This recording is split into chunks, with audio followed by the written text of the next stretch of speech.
Good morning friends. आज हम करेंगे lecture number 37 of ratio and proportion.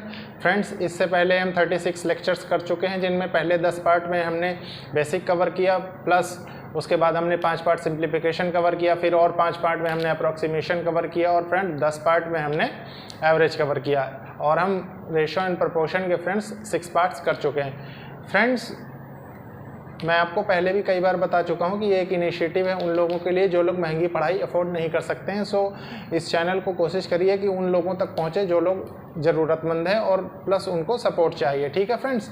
और फ्रेंड्स, मैं ये बताना चाहता हूँ कि जैसे मान लीजिए लास्ट लेक्चर हमने किया था, जो लेक्चर नंबर 36 था, उसमें हम कॉइन्स की प्रॉब्लम हमने स्टार्ट की थी। कॉइन्स को हमने बेसिक कॉन्सेप्ट भी कॉइन का सीखा था और एक क्वेश्चन भी किया था। ठीक है फ्रेंड्स। तो आज हम कॉइन्स के प्रॉब्लम करेंगे, प्लस कुछ एक दो और दूसरे प्रकार के प्रॉब्लम करेंगे। नेक्स्ट लेक्चर में हम एजिस से स्टार्ट करेंगे फ्रेंड्स। एजिस के बाद हम फिर कुछ मिसलेनियस प्रॉब्लम्स भी लेंगे आपके साथ, फिर पार्टनरशिप हम पढ़ेंगे। ठीक है फ्रेंड्स। तो मैं स्टार्ट करता हूँ फ्रेंड्स अब क्वेश्चन से। ठीक है, देखिए फ्रेंड्स, हमारे पास ये प्रॉब्लम है और ये प्रॉब्लम भी कॉइन्स का है। फ्रेंड्स, ये जो दोनों प्रॉब्लम मैं आपके साथ लिया हूँ, इन दोनों प्रॉब्लम को अगर आप अच्छे से समझ गए तो ये मान के चलिए कॉइन्स बेस्ड कोई भी क्वेश्चन आपके सामने आएगा तो आप बहुत इजीली उसको एग्जाम में कर देंगे। ठीक है फ्रेंड्स, क्योंकि इससे अच्छे कॉन्सेप्ट्स जनरली, मतलब कॉन्सेप्चुअल क्लियरिटी आपकी बिल्कुल 100% इससे तकरीबन बन जानी चाहिए कॉइन्स की। ठीक है फ्रेंड्स। तो क्वेश्चन को सबसे पहले रीड करेंगे, फिर सॉल्व करेंगे। ठीक है फ्रेंड्स। तो देखिए क्या कह रहा है। अ बैग कंटेन 1 रुपी 50 पैसा एंड 25 पैसा coins and the ratio of number of coins is 5:7:9। ठीक है। If the total value of all coins is ₹430, then find the number of 50 पैसा coins। ठीक है फ्रेंड्स। अब देखिए मैं इसको हिंदी में आपको समझाता हूँ। एक बैग है, वो उसके अंदर है 1 रुपये 50 पैसे के सिक्के और 25 पैसे के सिक्के। ठीक है फ्रेंड्स। उसके बाद क्या कह रहा है, and the ratio of the number of coin. Number of coin मतलब कॉइन कितने हैं उसके अंदर। तो 1 रुपये के 5 सिक्के हैं, 50 पैसे के 7 सिक्के हैं, 25 पैसे के 9 सिक्के हैं। ठीक है फ्रेंड्स। ये दे रहा है आपके सामने। अब उसके बाद क्या कह रहा है, if the total number of all the coins is ₹430। मान लीजिए टोटल नंबर ऑफ कॉइन्स जो हैं वो 430 हैं। ठीक है। Then find the number of 50 paisa coins. तो 50 पैसा कॉइन्स कितने होंगे ये बताइए। ठीक है फ्रेंड्स। देखिए फ्रेंड्स, ये प्रॉब्लम जो मैंने आपको बताया था पहले, एक कॉन्सेप्ट दिया था ना कि 1 रुपये को मान लीजिए x मान लेंगे, 50 पैसा को x/2 मान लेंगे, 25 पैसा को x/4 मान लेंगे। ये मैंने आपको बताया था। हम उस तरीके से बहुत कर सकते हैं, लेकिन उसमें फिर इक्वेशन को x की फॉर्म में बनाओ, फिर x की फॉर्म में आप सॉल्व करो, पता लगे वो बहुत लंबा टाइम ले जाता है। ठीक है। तो हम वैसे नहीं करेंगे फ्रेंड्स। हम क्या करेंगे, कोशिश करेंगे कि हम थोड़े से ऐसे मेथड एलिमिनेट भी करते रहें जिससे हमारा कुछ टाइम बचे, हम कम टाइम में ज़्यादा से ज़्यादा क्वेश्चन कवर कर सकें। ठीक है फ्रेंड्स। क्योंकि हम जो करते हैं लेक्चर्स में, तो हम क्वेश्चन कम कवर कर पाते हैं, पता लगे कि उसके टाइप ही ज़्यादा सीखते रहे। तो जहाँ जहाँ ज़रूरत होगी वहाँ मैं आपको ज़्यादा टाइप बताऊँगा फ्रेंड्स, और नहीं तो कोशिश करूँगा कि हम नए टाइप से ही चलते रहें। ठीक है फ्रेंड्स। तो देखिए इसमें क्या कह रहा है। सबसे पहले ratio of number of coins. देखिए नंबर ऑफ कॉइन्स मान लीजिए दिया हुआ है, नंबर ऑफ कॉइन्स। ठीक है। तो नंबर ऑफ कॉइन्स कितना दे रखा, 5:7:9। ठीक है, ये दिया हुआ है। ठीक है। अब देखिए फ्रेंड्स, इसमें क्या हो, बैग कंटेन्स 1 रुपये 50 पैसा। अच्छा ठीक है। अब देखिए ये क्या है, कॉइन्स जो हैं, कॉइन्स जो हैं वो कितने, देखिए 1 रुपये 50 पैसा 25 पैसा। ठीक है फ्रेंड्स, ये दे रहा है।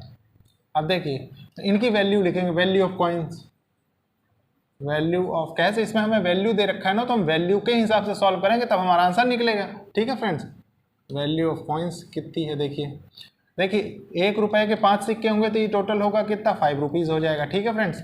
देखिए 50 पैसे के 7 सिक्के होने का मतलब कितना, ये 3.5 रुपये हो जाएगा हमारे पास। ठीक है फ्रेंड्स।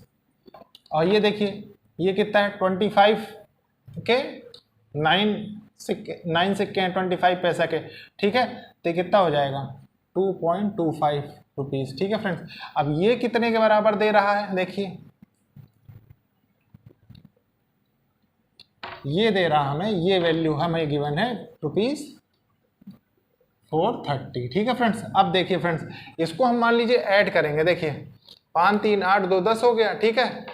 10.75 आ गया ये हमारे पास, 10.75 रुपीज़ इक्वल्स टू ₹430। अब फ्रेंड्स देखिए, आप एक चीज़ गौर कर सकते हैं कि ये जो है इंटू 4 अगर हो जाएगा तो ये 40, ठीक है फ्रेंड्स, 40, तो ये 430 हो जाएगा। देखिए बिल्कुल क्लियर है, आप करके भी देख सकते हैं इसको, ठीक है फ्रेंड्स।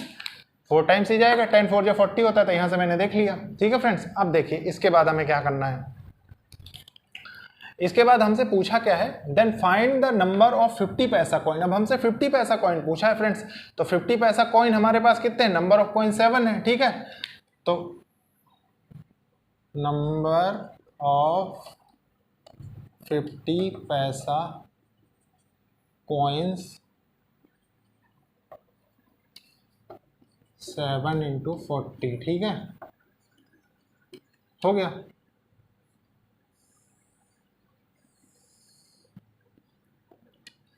ठीक है फ्रेंड्स, तो ये देखिए, ये क्वेश्चन आपने देखा कितना इजीली इसमें कॉन्सेप्ट, एक बार मैं और समझा देता हूं, क्योंकि फ्रेंड्स लास्ट लेक्चर में हमने जो किया था वो एक्स के फॉर्म वाला किया था, इसको एक्स की फॉर्म में भी बनाया जा सकता है, ठीक है। मान लीजिए 1 रुपी है, एक्स है, डिनोमिनेशन 5x हो जाएगा, ठीक है, फिर 7x/2 हो जाएगा, फिर क्या हो जाएगा 9x/4 हो जाएगा, इक्वल्स टू कितना है 430 हो जाएगा, तो ये वैल्यू हो जाएगी इसकी। तो वैसे भी सॉल्व हो सकता है फ्रेंड्स, ऐसा कोई मतलब वो नहीं है कि हम इसी मेथड से करें, लेकिन आप खुद देख सकते हैं कि इतना मतलब इजी गोइंग मेथड है, ठीक है फ्रेंड्स। बस इसमें ये चीज़ समझनी है कि हमको कौन सी चीज़ कैसे लिखनी है, किसको किसके इक्वेट करना है, ठीक है फ्रेंड्स।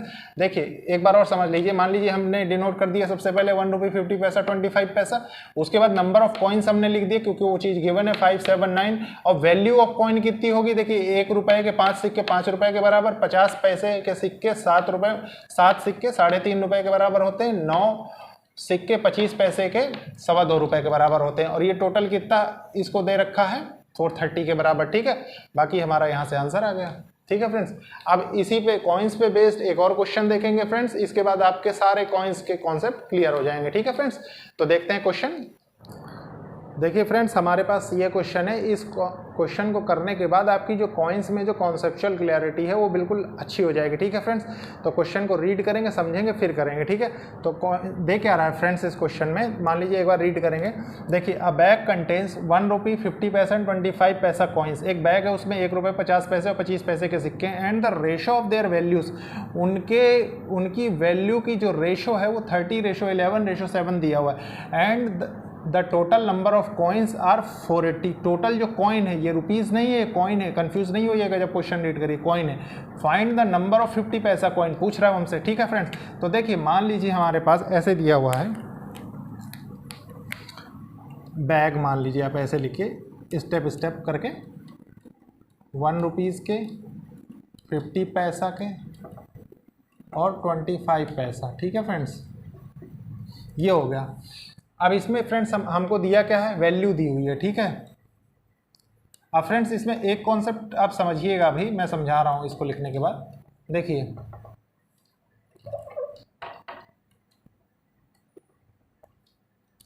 कॉन्सेप्ट क्या हमको समझना है फ्रेंड्स इसमें, कि मान लीजिए आपके पास 10 रुपए हैं, ठीक है। तो अगर मैं आपसे पूछूं कि 10 रुपए में 50 पैसे के कितने सिक्के होंगे, तो आप सिंपल बता सकते हैं कि 20 सिक्के होंगे, ठीक है फ्रेंड्स। ऐसे ही मान लीजिए मैं पूछता हूं कि 10 रुपए हैं, 10 रुपए में 25 पैसे के आपके पास, की तो सिंपल सी बात है कि आपके पास 40 सिक्के होंगे, ठीक है फ्रेंड्स। तो ये तो हो गया आपकी वैल्यू दी हुई है, मतलब जैसे 10 रुपीज़ दिए हुए हैं जो मैंने एग्जाम्पल के तौर पर आपको बताया वो, ठीक है। अब इसकी हमको निकालने क्या है, कॉइन्स हमको निकालने हैं, ठीक है। तो इनको कॉइन्स देखेंगे हम, कॉइन्स कितने होंगे। तो 30 वैल्यू है, 30 में एक का अगर हम निकालेंगे 1 रुपये में, तो ये 30 हो जाएगा, 22 हो जाएगा इसमें, क्योंकि ये फ्रेंड्स 50 पैसे हैं तो 11 × 2 7 है, तो ये 28 हो जाएगा, ठीक है फ्रेंड्स। अब इसको जब हम ऐड कर देंगे तो हमारे पास टोटल कितना आ जाएगा, 80 आ जाएगा, ठीक है, 80 कॉइन्स। अब इस 80 कॉइन्स की वैल्यू ये 480 दी हुई है हमारे पास, ठीक है। 80 कॉइन्स की वैल्यू हमारे पास 480 दी हुई है, ठीक है। तो कितना हो गया, 1 कॉइन्स की वैल्यू 6 यहाँ से निकलेगी हमारे पास, ठीक है। अब देखिए फ्रेंड्स, ये जो 6 हमारे पास निकली है, इसमें हमसे पूछा क्या है, find the number of 50 paisa coin, ठीक है। 50 पैसा कॉइन का वो पूछ रहा है कि आपके पास कितने होंगे, ठीक है। तो ऐसे लिख देंगे, नंबर ऑफ 50 पैसा कॉइन्स 6 × 22, तो ये कितना हो जाएगा, 6 2 12, 133, 133 कॉइन्स आ जाएगा। ठीक है फ्रेंड्स, ये हो गया, ये इसका आंसर हो जाएगा, यही हमसे पूछा है। तो आपने देखा फ्रेंड्स, चाहे वो वैल्यू से आपसे क्वेश्चन फॉर्म कर ले, चाहे कॉइन से, अब आप दोनों से निकाल सकते हैं क्वेश्चन को सॉल्व करके। ठीक है फ्रेंड्स, तो ये हुआ फ्रेंड्स क्वेश्चन। अब हम एक नए टाइप का क्वेश्चन पूछेंगे। कई बार एसएससी में भी आ जाता है, बैंक में भी आ जाता है, ऐसा क्वेश्चन कई बार टकरा जाता है, इसलिए देखना जरूरी है, क्योंकि मैं सोचता हूँ कि आप जितने भी वेरिएबल टाइप वाली जो क्वेश्चन फॉर्म होती हैं उसमें आप कन्फ्यूज ना हो। ठीक है फ्रेंड्स, तो देखते हैं क्वेश्चन। देखिए फ्रेंड्स, ये क्वेश्चन जब मैंने फेस किया था तो थोड़ा सा मैं मतलब हेजिटेट हो गया था। ठीक है, इसीलिए मैं इस क्वेश्चन को जनरली बता देता हूँ लोगों को। वैसे ऐसा कुछ है नहीं कि बहुत हार्ड क्वेश्चन है, ठीक है फ्रेंड्स, लेकिन बस समझने का थोड़ा सा हुआ है। अगर हम सब, क्योंकि एट ए टाइम इस टाइप के क्वेश्चन बहुत फ्रीक्वेंटली नहीं पूछे जाते, कभी कदार एक आध क्वेश्चन डाल दिया तो पता लगा स्टूडेंट थोड़ा सा वो हो गए। ठीक है, तो फ्रेंड्स क्वेश्चन को रीड करेंगे, फिर उसके बाद देखेंगे इसमें क्या हो सकता है। ठीक है फ्रेंड्स, देखिए क्या लिखा हुआ है। A is inversely proportional to the cube of B। ठीक है, एक बार फिर से पढ़िए। A is inversely proportional to the cube of B। A जो है inversely proportional to cube of B है। ठीक है, cube of B is A equals to 3 and B equals to 2। ठीक है, बट if A 8/9 है तो B कितना होगा। ठीक है फ्रेंड्स, तो देखिए हम क्या करेंगे, ऐसे समझेंगे। A इज इनवर्सली प्रोपोर्शनल, तो इसी को कहते हैं क्यूब ऑफ B। ठीक है, ये हमको गिवन है इस क्वेश्चन के थ्रू। ठीक है फ्रेंड्स, इसमें हम ऐसे भी लिख सकते हैं, लेकिन ये हमको ज़्यादा सही। अब मान लीजिए फ्रेंड्स, हम क्या करते हैं, हम पहले भी मान लीजिए पढ़ते थे कि प्रोपोर्शनलिटी का कुछ कांस्टेंट होता है, इसको हटाने के लिए, इक्वल बनाने के लिए हमें कुछ कांस्टेंट लगाना पड़ेगा। मान लीजिए के बी क्यूब लिख दिया हमने। ठीक है फ्रेंड्स, अब देखिए, अब इसमें दे क्या रहा है, हमें a इक्वल्स टू 3 दे रहा है। ठीक है, और k हो गया, और b क्यूब कितना है, 2 2 जा 4 2 जा 8। ठीक है, तो k इक्वल्स टू कितना आ गया, 24 आ गया। ठीक है, ये हो गया। उसके बाद फ्रेंड्स अब हमें क्या देखना है, मान लीजिए बट, लेकिन अगर हमें ये दिया हुआ है इफ a इक्वल्स टू 8/9। ठीक है, अब इसको ऐसे कर लेंगे 1/b क्यूब। ठीक है, a इक्वल्स टू मान लीजिए 8/9 दिया हुआ है, इक्वल्स टू 24 दिया हुआ है k।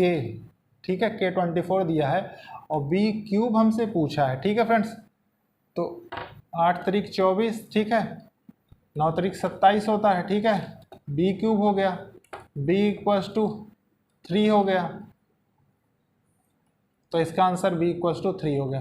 तो फ्रेंड्स आपने देखा कि मैंने कितना इजीली इसको सॉल्व करके समझाया आपको, और इसमें कुछ नहीं था, बस थोड़ा सा इसको फॉर्म करने में ना, क्योंकि अचानक इस टाइप का क्वेश्चन आता है तो उसमें हम कंफ्यूज हो जाते हैं कि क्या इस पेपर में आ सकता है ऐसा क्वेश्चन। बाकी जो बच्चे साइंस वाले होते हैं तो बहुत फ्रीक्वेंटली ये सब टर्म से, इन्वर्सली प्रोपोर्शनल, डायरेक्टली प्रोपोर्शनल से बहुत अच्छी तरह वाकिफ होते हैं। ठीक है फ्रेंड्स, तो अब हम देखेंगे नेक्स्ट क्वेश्चन। फ्रेंड्स, ये इस क्वेश्चन को पहले रीड करिए, समझिए और करने की कोशिश करिए, 1 सेकंड को वीडियो पॉज करके। और फ्रेंड्स एक चीज़ और बता दूं, ये जैसा प्रॉब्लम आपको दिख रहा है, इसी टाइप के मिसलेनियस जब मैं एक्सरसाइज एक तरीके से करवाऊंगा तो उसमें भी कुछ क्वेश्चंस लूँगा। ठीक है, आप देखिएगा कि क्वेश्चन की वैरायटी कितना चेंज होती है एग्जाम में, आपको ऑटोमेटिक समझ में आ जाएगा। ठीक है फ्रेंड्स, लेकिन उसके पहले फ्रेंड्स ये वाला जो क्वेश्चन है इसको हम समझेंगे, उसके बाद सॉल्व करेंगे। ठीक है फ्रेंड्स, तो देखते हैं क्या कह रहा है क्वेश्चन। देखिए क्या कह रहा है, रुपीज़ 5625, 5625 रुपये इज़ डिवाइडेड अमंग ABC में बांटे जाते हैं इन सच अ वे दैट, इस तरीके से A receives 1/2 the sum of B and C। देखिए फ्रेंड्स ये क्या कह रहा है, A रिसीव्स ठीक है 1/2 ऑफ B एंड C। ठीक है, सेकंड इक्वेशन क्या कह रही है फ्रेंड्स, देखिए सेकंड क्या कह रही है, ये हो गया, find the amount received bye A and B जितना अमाउंट रिसीव कर रहे हैं वो हमको कैलकुलेट करना है। ठीक है friends, if B receives 1/4 of, देखिए B receives 1/4 of A plus C, ये हमें गिवन है फ्रेंड्स क्वेश्चन में। ठीक है, अब हम इसको देखिए सॉल्व करने के हिसाब से सबसे पहले कन्वर्ट करेंगे। तो मान लीजिए जैसे देखिए इसको हम सबसे पहले कन्वर्ट करेंगे। मान लीजिए a equals to b plus c equals to 1/2 कर दिया हम, ठीक है फ्रेंड्स। और इसको जो है इसको क्या कर दिया, b equals to a plus c equals to 1/4 कर दिया। अब फ्रेंड्स देखिए इसके बाद तो हमें कोई ऐसा तरीका पता ही नहीं हम इसको सॉल्व कैसे करेंगे। सबसे बड़ी बात हमारा तो यहीं भी ये इसका कॉन्सेप्ट पूरा सीज हो गया। तो फ्रेंड्स ऐसा नहीं है, सारे कॉन्सेप्ट कभी नहीं सीज होते। आप देखिए ये मान लीजिए ये क्या है, इसको सम करिए तो थोड़ी देर, तो सम करेंगे तो कितना आएगा 3 आएगा। इसको अगर करेंगे तो ये कितना आएगा, ये 5 आएगा, ठीक है। अब सबसे पहले हमें ए बी सी की वैल्यू निकालनी पड़ेगी। खुद आप गौर करिए, नहीं हम इसमें कैसे डिफ्रेंशिएट कर पाएंगे वैल्यू को। तो इन दोनों को जब हमने ऐड किया तो उसके बाद हमारा कितना आया 3 और 5, ठीक है। अब हम इसका एलसीएम लेंगे सबसे पहले। देखिए एलसीएम ऑफ 3 और 5, ठीक है। 5 लिया तो ये कितना हो गया 15 आ गया। अब फ्रेंड्स देखिए 15 आ गया ना हमारे पास ये, ठीक है। एलसीएम ऑफ 3 और 5 15 आ गया। अब फ्रेंड्स देखिए 3 की वैल्यू अगर 15 दे रखी है हमको, थोड़ी देर समझिएगा इसको ऐसे। 3 की तो एक की वैल्यू कितनी है 5 है, ठीक है। तो ये कितना हो जाएगा, देखिए ये कितना हो जाएगा ए बी प्लस सी कितना हो जाएगा हमारे पास सामने। 1 की वैल्यू 5 हो गई तो 2 की वैल्यू कितनी 10 हो जाएगी, ठीक है फ्रेंड्स। अब same as it is B by A plus C करेंगे तो इसमें इससे नहीं निकलेगा फ्रेंड्स। अब ऐसे नहीं निकलेगा। अब हमारा कैसे निकलेगा बता रहा हूँ मैं आपको। अब मान लीजिए इसको ऐसे छोड़ के ऐसे करिए, 5 इक्वल्स टू 15 के बराबर है तो ये कितना इंटू 3 तो होगा, ठीक है। ये हो गया तो 1 की वैल्यू कितनी हो गई, 1 की वैल्यू 3 दे रहा है हमें, ठीक है। अब देखिए फ्रेंड्स इसमें क्या करेंगे, ये 3 हो गया, 1 इंटू 3 हो गया, 3 4 जा 12 हो गया, ठीक है फ्रेंड्स। ये हो गया 12 हो गया। अब देखिए फ्रेंड्स अब हम यहाँ से ए बी सी का रेशो निकाल सकते हैं। रेशो कैसे निकालेंगे, देखिए ए मान लीजिए हमारे सामने, इसको थोड़ी देर ऐसे कॉन्सेप्ट डाल के आप लिख सकते हैं जो यहाँ यूज़ हुए, ठीक है। तो आप लिख सकते हैं कॉन्सेप्ट डाल के। मैं आपको यहाँ इसके आगे यहाँ सॉल्व करता हूँ, ठीक है। मान लीजिए ए रेशो बी रेशो सी अब हमारे पास गिवन है, ठीक है। तो हम ए कितना दिया 5 दिया हुआ है, बी कितना दिया हुआ है 3 दिया हुआ है, ठीक है। अब हम जानते हैं कि ये 15 के बराबर होता है ए बी सी का सम, ठीक है। ए बी सी जो है ए बी सी ये 15 के बराबर है, ठीक है। तो 5 3 8 7 15 होता है, ठीक है। यहाँ से हमें ये चीज़ पता लग गई फ्रेंड्स, क्योंकि हमने ए बी सी तीनों का ही तो लिया था LCM of a b c. LCM of इसको ऐसे भी कर सकते हैं a plus b plus c, ठीक है फ्रेंड्स। 3 5 उसके बाद 15 आ गया, ठीक है। ये हो गया। अब हमसे फ्रेंड्स पूछ क्या रहा है, रुपीज़ इतना इज डिवाइडेड। अब देखिए इतना टोटल डिवाइड होता है इन सच अ वे दैट, ठीक है। तो हमें पूछा क्या है, find the amount received by A plus, नहीं ये पूछा find the amount received by A plus b. A plus b का अमाउंट हमें देखिए फाइंड करना है। तो ए प्लस बी का अमाउंट हमारे पास कितना हो जाएगा फ्रेंड्स, देखिए ये 8/15 ऑफ कितना है 5625, ठीक है। ये हमको यहाँ से ए प्लस बी ये आ जाएगा, ठीक है। अब फ्रेंड्स देखिए इसको तो हम सॉल्व करना बड़ा इजीली जानते हैं और हम सॉल्व भी कर लेंगे, ठीक है फ्रेंड्स। तो हमारे सामने जब हम इसको सॉल्व करेंगे तो क्या आएगा, देखिए कितना जाएगा 15 3 45, ठीक है। 11 5 15 7 105, ठीक है। 15 7 105 हो जाएगा, ठीक है। ये कितना 15 75, ठीक है। तो इसको जब हम सॉल्व करेंगे तो हमारे पास कितना आ जाएगा, आप खुद देखिए 375 कितना हो जाएगा 750 हो जाएगा, ठीक है। 750 इंटू 4 कितना होगा 3000 हो जाएगा, ठीक है। तो हमारे पास 3000 क्या था, वैल्यू पूछा था ना 3000। ए प्लस बी की वैल्यू जो है वो हमारे पास 3000 हो जाएगी, ठीक है फ्रेंड्स। और यही हमारा आंसर होगा। अब देखिए फ्रेंड्स इसके बाद मैं आपसे एक कॉन्सेप्ट डिस्कस करूंगा और वो कॉन्सेप्ट बहुत अच्छा है और आपको मतलब मैं समझता हूँ कि अच्छी तरह समझ में भी आएगा, ठीक है। तो अब देखते हैं फ्रेंड्स देखिए अब मैं आपसे एजेस का कॉन्सेप्ट डिस्कस करूँगा। एजेस का कॉन्सेप्ट मैक्सिमम एग्ज़ाम में आता है और एक एक नंबर हर जगह कवर कर लेता है ये, ठीक है फ्रेंड्स। तो देखेंगे इस सबसे पहले इसका कॉन्सेप्ट समझेंगे। कुछ मैंने आपको एवरेज में बताया था लेकिन मैं फिर से बताऊंगा क्योंकि इसमें थोड़ा सा हम मतलब जितना भी एवरेज है मैक्सिमम इसी में पढ़ते हैं, रेशो एंड प्रोपोर्शन में, ठीक है। तो इसलिए ज़रूरी है कि एक बार फिर से हम सीख लें, ठीक है। तो देखिए फ्रेंड्स, मान लीजिए एजेस में क्या मैंने आपको बताया था, मान लीजिए कहीं पे दिया हो अगो, बिफोर, अर्लियर, ठीक है, अर्लियर मान लीजिए ये कहीं दिया हो तो इसका मतलब क्या होगा, इसका मतलब होगा पहले, मतलब ये प्रेजेंट के पहले की एज दिखाएगा, ठीक है। अगर मान लीजिए हमारे पास लिखा हो आफ्टर, लेटर, नेक्स्ट, ठीक है, तो ऐसे जो वर्ड्स होंगे फ्रेंड्स वो क्या बताएंगे, मतलब प्रेजेंट के बाद वाली, और इनके बीच में जो लाई करेगी फ्रेंड्स वो प्रेजेंटेज लाई करेगी, प्रेजेंटेज। तो आप एक चीज़ समझ सकते हैं, देखिए यहाँ से समझिए कि अगर पहले से हमें प्रेजेंट बनाना है, ठीक है, तो पहले में हमें कुछ ऐड करना पड़ेगा, ठीक है, ये समझ सकते हैं। और इधर से क्या समझ सकते हैं फ्रेंड्स कि अगर हमें प्रेजेंट से पहले का बनाना है तो हमको यहाँ नेगेटिव साइन यूज़ करना पड़ेगा, ठीक है फ्रेंड्स।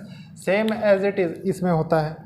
मान लीजिए प्रेजेंट वाले से हमें बाद वाला चाहिए तो इसमें ऐड हो जाएगा, ठीक है।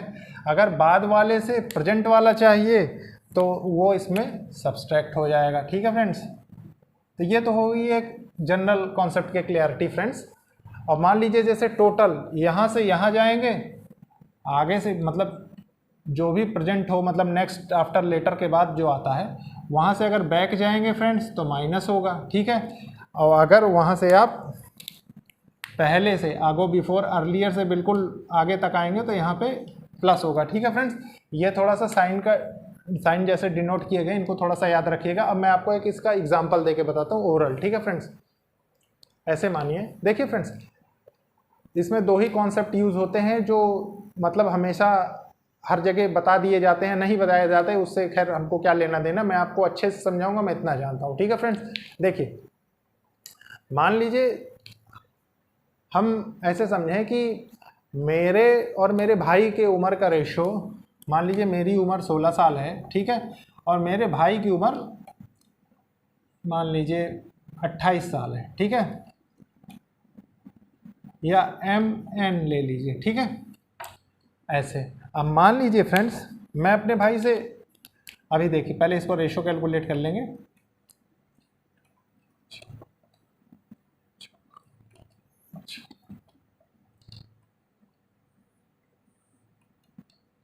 ये हो गया फ्रेंड्स, ये रेशो है, ठीक है, मेरा और मेरे भाई का ये रेशो है। अब फ्रेंड्स देखिए मैं अपने भाई से मान लीजिए कितना, मान लीजिए इसी को आप 16 ईयर्स एज ही ले लीजिए, ठीक है। तो मान लीजिए मैं अपने भाई से 12 साल छोटा हूँ, ठीक है फ्रेंड्स। तो एक चीज़ बताइए, मान लीजिए 100 साल का भी होगा तो उससे तो मैं 12 साल ही छोटा रहूँगा ना। और ये थोड़ी हो जाएगा कि मैं 12 साल बाद उसके बराबर हो जाऊँगा, ये तो कभी नहीं होगा, ठीक है फ्रेंड्स। लेकिन अगर क्वेश्चन की लैंग्वेज कहीं ऐसी दे रखी हो, ठीक है, कि 12 साल बाद छोटा भाई उसकी एज में हो जाता है और वो 12 साल आगे निकल जाता है, तो इसका मतलब आप समझ सकते होंगे इसी भाषा से कि वो कहना क्या चाह रहा है एग्जामिनर, ठीक है फ्रेंड्स। तो मेरा कॉन्सेप्ट ये बताना तो था ही फ्रेंड्स, बस ये बताना था कि जो एज का जो डिफरेंस होता है दो लोगों के बीच में वो हमेशा सेम रहता है, ठीक है फ्रेंड्स, ये हमेशा ध्यान रखिए। प्लस जैसे ये रेशो दिया हुआ है ना, तो ये रेशो आपको सब जगह सेम मिलेगा, दो लोगों की एज का रेशो। क्योंकि भाई देखिए मान लीजिए मेरा भाई है तो जितना मैं बढ़ूंगा उतना ही वो बढ़ेगा, ये तो कम ज़्यादा होगा नहीं कि पता लगे आज इतना है कल उतना हो जाएगा, ठीक है, तो ऐसे नहीं होता, ठीक है। अब देखिए फ्रेंड्स ये तो हो गया एक कॉन्सेप्ट डिफरेंस वाला, इसको आप ऐसे याद कर सकते हैं, difference is always same, difference is always same.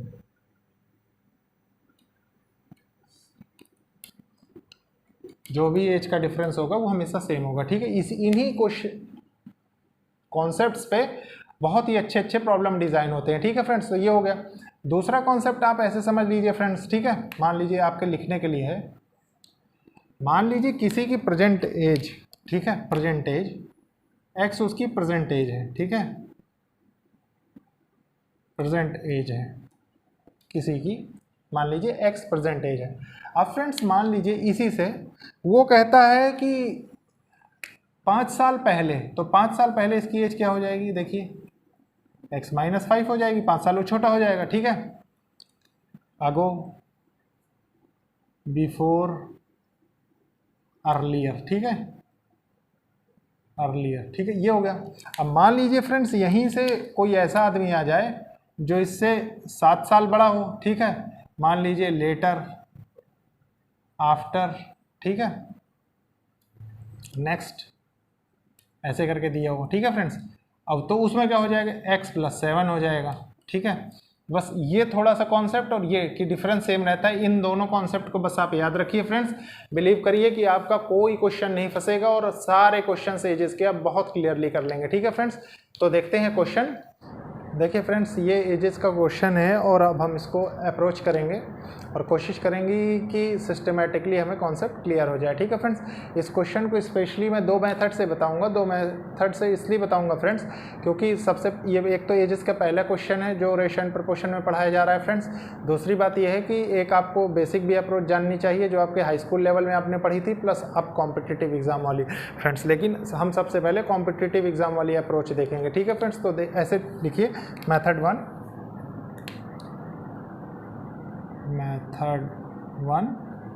Method 1 में फ्रेंड्स क्या है, देखिए मान लीजिए हमारे पास दिया हुआ क्या है, the ratio of age of Ram and Shyam, देखिए ऐसे लिख लीजिए, राम एंड श्याम, ठीक है, द रेशो 5 ईयर अगो, ठीक है, 5 ईयर्स अगो कितना दे रखा है, 2:3 दे रखा है, ठीक है। And the ratio of there edges after 5 year, after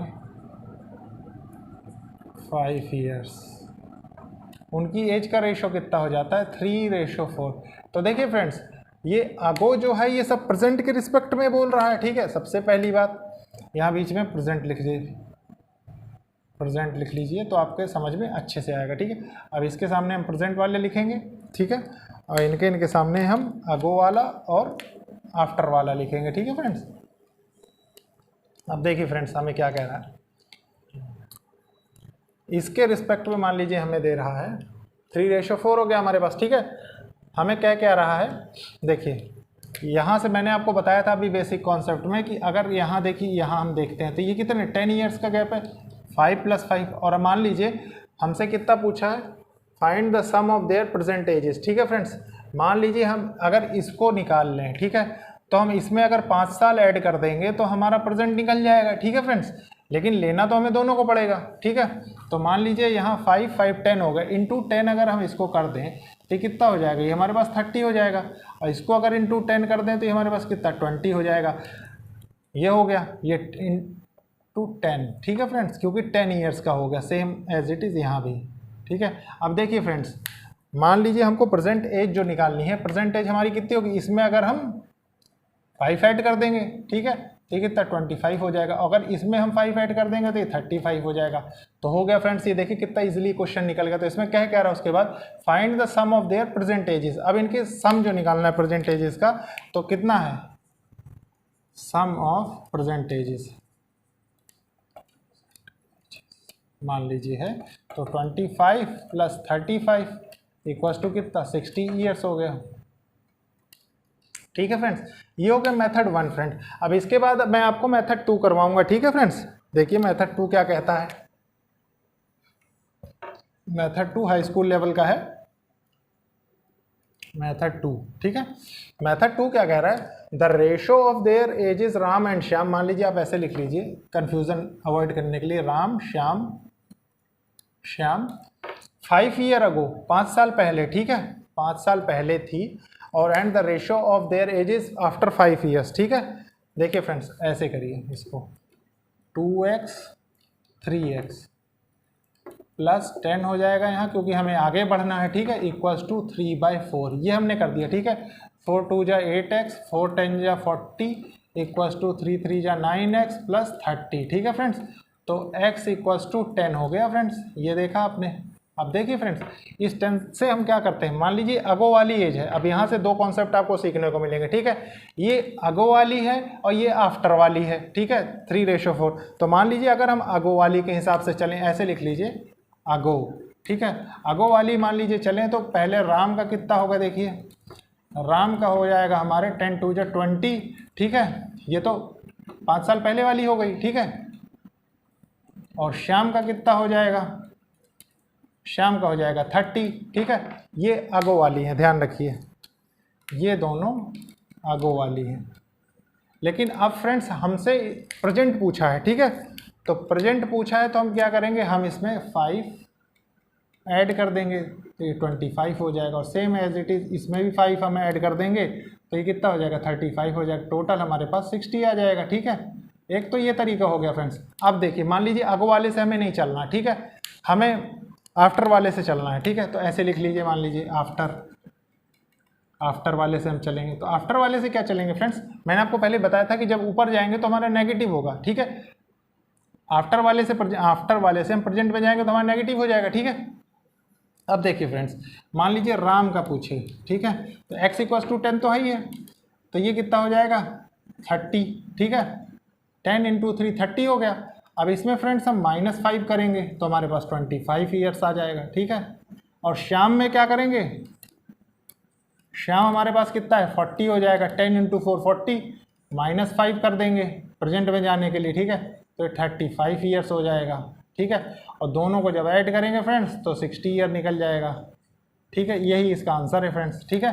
तो आपने देखा फ्रेंड्स, एक ही प्रॉब्लम में कितने प्रकार की अंडरस्टैंडिंग किसी भी स्टूडेंट की हो सकती है। बस ये स्टूडेंट टू स्टूडेंट वेरी करता है, कोई एक स्टेप में कैलकुलेट कर लेता है, कोई पता लगे 4 स्टेप में कैलकुलेट करना है। तो आपको मैं यही सब चीज़ें समझा रहा हूँ कि कितने स्टेप आप एलिमिनेट कर सकते हैं कुछ सिंपल मेथड अपना के, ठीक है फ्रेंड्स। तो ये था फ्रेंड्स आज का लास्ट लेक्चर। फ्रेंड्स चैनल को लाइक शेयर सब्सक्राइब जरूर करें फ्रेंड्स, और इनिशिएटिव को सपोर्ट करिए, ठीक है फ्रेंड्स। Thank you.